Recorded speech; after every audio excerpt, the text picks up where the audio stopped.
Well, good morning, First Baptist Tulsa students. So glad to have you here for Elevate this morning. I want to go over a few announcements with you very quickly. We all have heard that Falls Creek for the summer has been canceled, unfortunately, but for us, camp has not been canceled. We've come up with a great idea called Camp Remix that we're going to host at the South Tulsa campus of First Baptist Church. Now, it's not a spend the night camp, but Mike Keybone will be here. Michael McMahon will be here leading worship. And it's going to be an awesome night. We're going to have food, games. It's just an incredible time together. July 19th, the 20th, the 21st, and then Wednesday night, the 22nd. And I sure hope you can make it. Sign up today. The cost for this camp is absolutely free. Costs you nothing. The second thing I want to let you know about is our 3:30 Bible study. We have one more week for this 3-week series. I'm teaching a lesson on heaven and hell. Grant's teaching a lesson on evangelism, social media. We have a girls only lesson. We have a seniors only Bible study as well. So I hope you can jump in and be a part of one of these amazing Bible studies and finish strong if you've already started. So click on the link next to me and you can join one of those studies this week. Also, you can sign up for camp this week. And the last thing we'll let you know about is that we are starting fresh with our leadership team. If you're on our current student leadership team, I want to encourage you to sign up. You can do that today. The deadline is today, and we're going to be having our first meeting this Thursday. So we want you to jump on board and be a part of our student leadership team. We've got a lot of exciting things to talk about, a lot of things we want you to be a part of, decisions we're making this summer regarding the fall and getting ready for an amazing fall, and hopefully all this COVID stuff will be behind us and we can move on and be together this fall. So we're hoping for that and praying for that. And we want you to be a part of this amazing leadership team. All you got to do is fill out a simple form, and Grant or I will be giving you a call just to talk about that together. We want you to be a part of it. Today, there are no discussion Zoom groups. This Sunday and next week, we're encouraging you to do a discussion at home with your family. We've provided a link today for you to download a discussion forum. You can catch that on our Facebook page. You can get the link here on this website today, or just comment right next to us. We're live right now talking to you during this video. We would love to get that forum to you so you can have a discussion with your mom, with your dad, because today we have a special guest speaker. It's a video by a speaker by the name of Francis Chan called Follow God, as he talks about what does it mean to follow the Lord. So we want you to take some time, talk about that with your mom, or your dad, your grandma, your brother, your sister, whoever you're sitting with today, watching this video, and discuss what Francis Chan teaches us today. Again, I'm so glad you're with us. Grant's coming up, gonna play a game, and I can't wait to see you in person soon. Let's play a game! Alright, so this game is called What is Behind the Mask? And so the way we play this game is in the chat to the side of the screen, you're going to take your best guess. I'm going to throw some questions up there. I want you to take the best guess. Let's play. Here's our first one. If we remove the mask, what kind of expression does Taylor have? Is she smiling, frowning, or straight face? Put your answer in on the side, A, B, or C. The answer is C. Good job. All right, here's the next one. Is this a pop star or an actress? Who's the person behind the mask? A, Katy Perry, or B, Zooey Deschanel? What do you think? A or B? 3, 2, 1.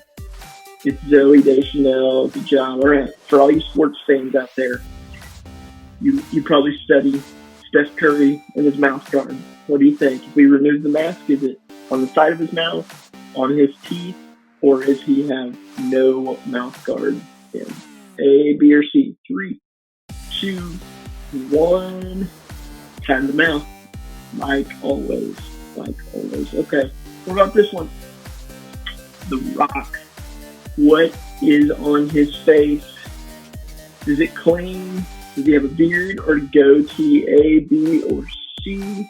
Lock in your answer in the chat. 3, 2, 1. You've got a goatee. Good job. All right, and then a few more here. What does Ed Sheeran have behind his mask? Lipstick, clown nose, or lollipop? What do you think? Enter your answer A, B, or C. 3, 2, 1. The clown nose. Good job. All right. All right, here's a good one. What are you going to see on the mug of this tug? Does he have his tongue out? Is he smiling? Or does he have a snarl? A, B, or C? Hurry, lock in those answers. 3, 2, 1. Got the tongue out. Good job. All right, and here is the last one. Another animal. What are you going to see on the mug of this llama? A pucker, teeth, or a smile? What are you going to see? Last one. Lock in your answer. A, B, or C. 3, 2, 1. Teeth. Look at that smile. Great job. Let's join in worship together.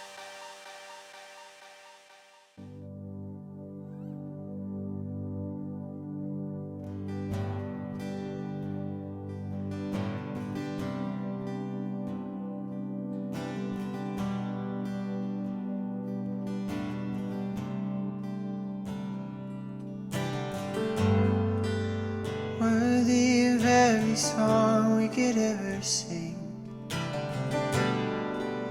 worthy of all the praise we could ever bring,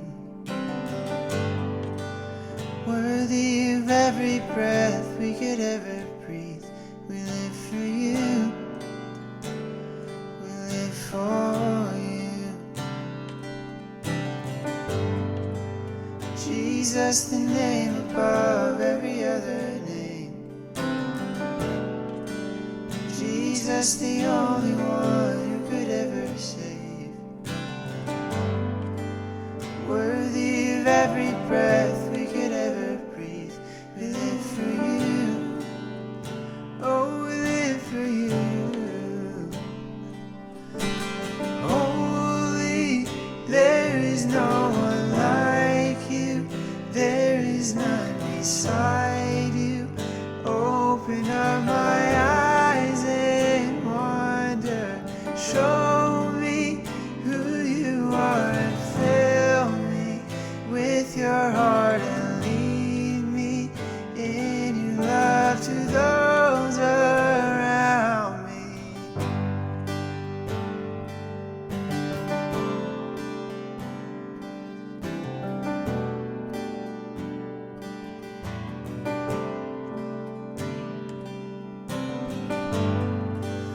Worthy of every song we could ever sing,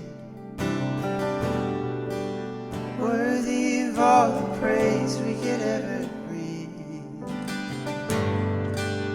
worthy of every breath we could ever breathe. We live for you. Oh, we live for you. 'Cause holy, there is no one like you. There is none beside you. Open up my eyes and wonder. Show me who you are and fill me with your heart and lead me in your love to those around. Holy, there is no one like you. There is none beside you. Open up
beside you. Open up my eyes in wonder.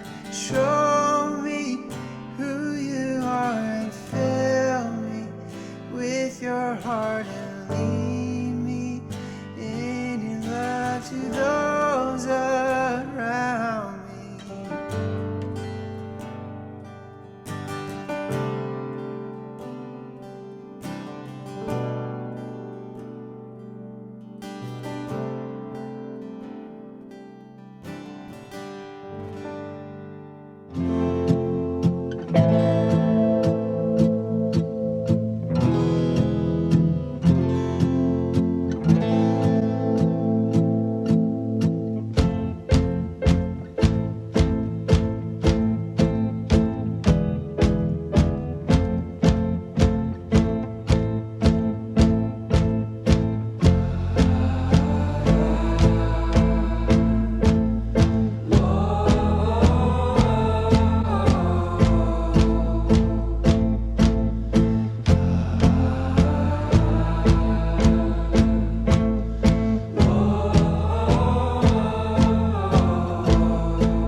It seems like more and more people are understanding the truth that the idea of church was never meant to be a building or a service time, but that church really refers to people, and that we need to think about it more like family. Your family is a family regardless of whether you meet in a home or regardless of whether you have a reunion. They're always a family. And in the same way, the church is always the church. It was a church before they had a building, and a church before they had these formal gatherings. The church just means the followers of Jesus Christ. Now, while we may agree that the church is the followers of Jesus Christ, that doesn't mean we're all in agreement, because there's so much disagreement on what it means to be a follower of Jesus Christ. Just like we can distort the concept of fearing God, we can also distort the concept of following Jesus. And it's a pretty simple concept. I mean, Jesus says, "Follow me." And it's the first thing he said to his disciples, "Follow me, and I will make you fishers of men." Now, granted, he was talking to fishermen, and he was saying, look, okay, forget the fish for a second. Follow me, and I'm gonna have you not just catch fish, I'm gonna have you catch people. And it's the last thing that Jesus said to his disciples too. He says, you know what, now, go and make disciples, go and make these other followers of me, and baptize them and teach them to obey everything I commanded you.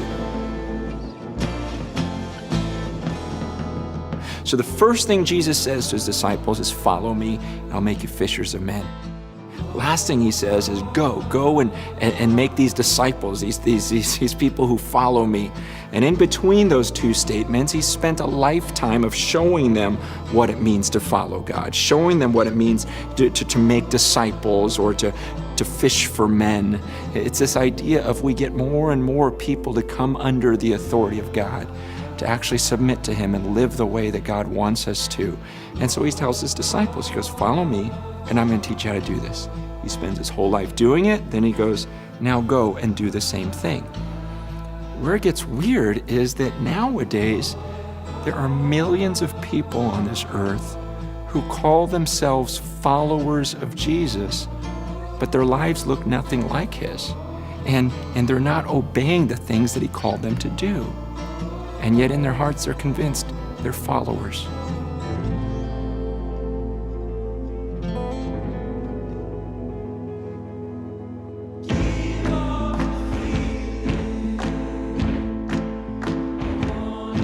When we were kids, this was a lot easier. Remember when we were kids and we played that game, Follow the Leader? It's pretty easy, right? The leader pats his head, you pat your head, the leader pats his knee, you pat your knee, the leader flaps his wings. You just kind of follow and do whatever he does. It's weird though, in the church we've done this weird thing where we go, well, the rules to follow Jesus are different than follow the leader. See, in follow Jesus, we don't actually have to do what he does. We just do it in our heart.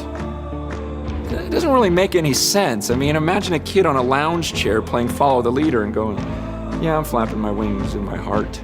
It just doesn't. Why does that work in church and not anywhere else? Look, when my daughter comes to me and I say, hey, go clean your room, she knows better. She's not going to come back a couple hours later and say, hey, Dad, I memorized what you said to me. You said, go clean your room. What am I going to say? Oh, good job. That's what I wanted. No. And she's not going to come to me and say, Dad, I can say, go clean your room in Greek. Listen, that's not going to fly. And what if she says, you know what? My friends and I, we're going to gather together, and every week we're going to have a study, and we're going to figure out what it would look like if I cleaned my room. No, none of that's going to fly. Just go and clean it. She knows that. So why do we think that this type of thinking or this type of talk is going to work with Jesus? I mean, Jesus was as black and white as you get. He would look at people and he'd say, why do you call me Lord when you don't do what I say? He says that in Luke 6:46. Why do you call me Lord when you don't do what I ask you to do? I mean, why would you call someone your master and then not listen to him? And he says in Matthew 7:21, he goes, listen, not everyone who says to me, Lord, Lord, is going to enter the kingdom of heaven.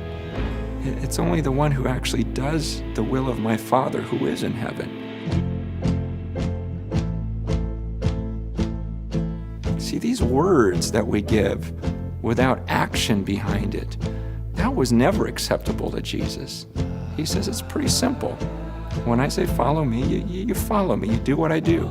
And when I ask you to do something, you just obey.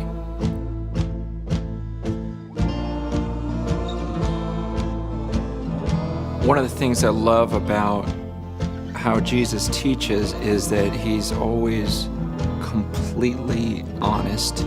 He doesn't hide anything. He just lays it all out there. Like when he told the people, hey, follow me, he explains to them how difficult it's going to be to follow him. He goes, listen, if you follow me, it's not going to be this life of luxury.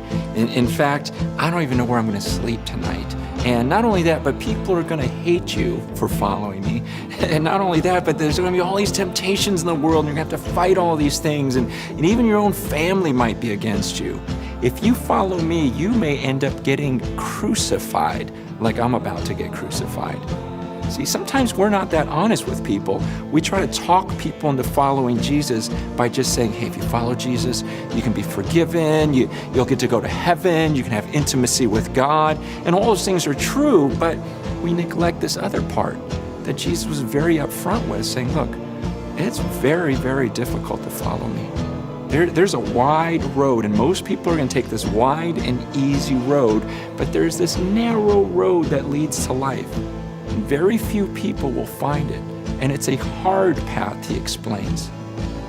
But he also tells them, but I'm worth it. I am so worth it.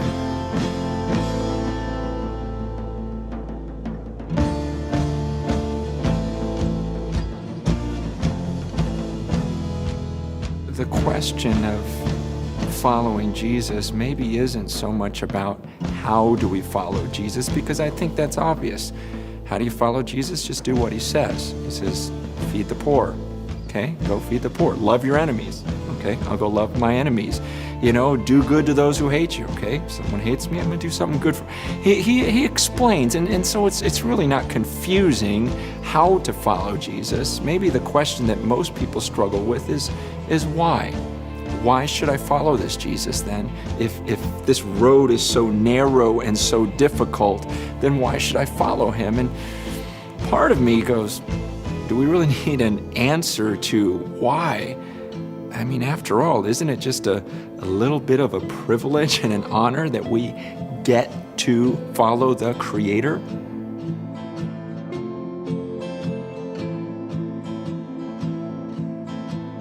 But if I'm perfectly honest, let me tell you why I decided to follow him.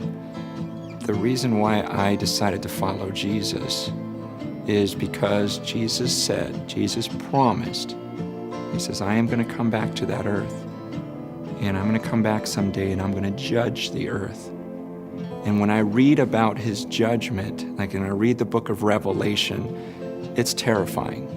And you have in Revelation 6, for example, you have these people who are really the biggest people on the earth. I mean, they're larger than life. You talk about the kings, the performers, the people we look at as just up on a pedestal, but you have them screaming and hiding in caves when Jesus starts to pour out his wrath on the earth. In fact, they're hoping that the rocks will come and crush them because they're saying, someone hide us. Hide us from the wrath of this one who sits on the throne, and hide us from the wrath of the Lamb, because the day of his wrath has come, and who can stand it? Who's even heard about that phrase, the wrath of the Lamb? And when we talk about Jesus, we'd rather think of him as like a little lamb. We like to think of him as that guy with the long blonde feathered hair that's just petting sheep and playing with the little kids and so gentle. And yeah, there's that side of him, but understand, in the Bible, Jesus talks about hell more than he talks about heaven. Jesus explains that I'm a powerful being and you want to be on my side. And so honestly, I follow Jesus because in some ways I think, what other choice do I have? In John chapter 6, Jesus said some really difficult words, and this is in front of thousands of people. Thousands of people are listening to Jesus, and when he's done teaching, everyone leaves except for 12. Everyone's leaving going, I can't take that message. I can't stomach that. And Jesus looks at the 12 who are left, and he just asks them a very simple question. He goes, you guys want to leave also? And Peter's answer was really profound and yet simple. He goes, where are we going to go? And he says, you have the keys to eternal life. I know your message is hard, but where are we going to go? You think you're out for this life that's so difficult, and you are, but you find out that there's actually blessing, and you actually find more peace in taking this hard road than going with this wide road that everyone else is going to go on. And Jesus is, just take this, follow me. And you start learning that all the things that he's saying let go of and walk away from, those are actually things that were going to destroy you anyways.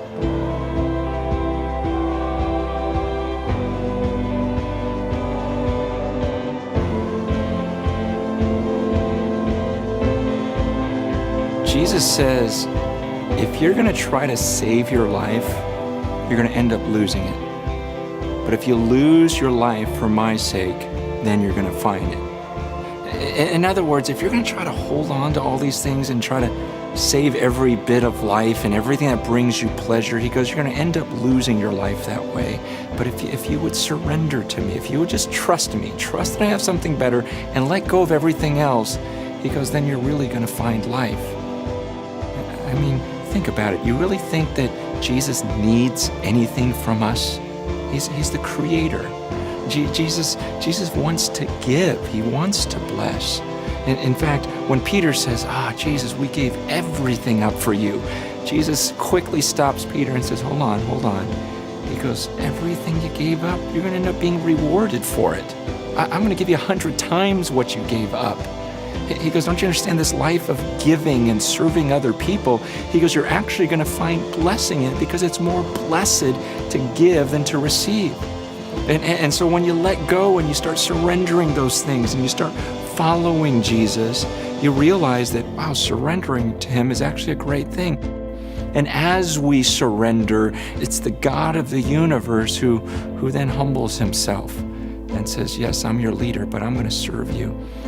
I'm going to wash your feet. I'm going to die on a cross for you. I'm going to listen to your prayers. And in a sense, we've got God himself caring for us.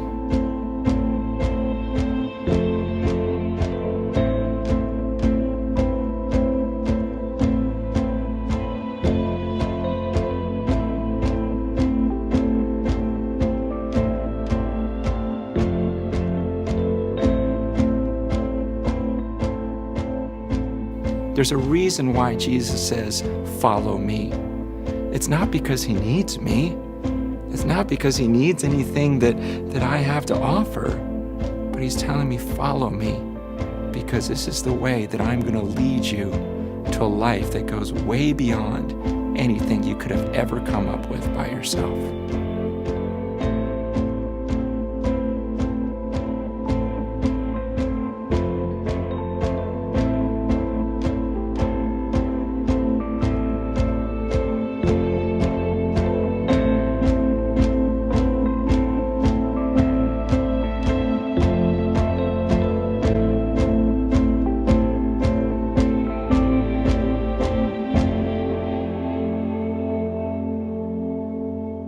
Guys were encouraged by that message from Francis Chan. I encourage you to go over the discussion questions as a family. Like Matt said, we cannot wait to see you in person soon. Love y'all.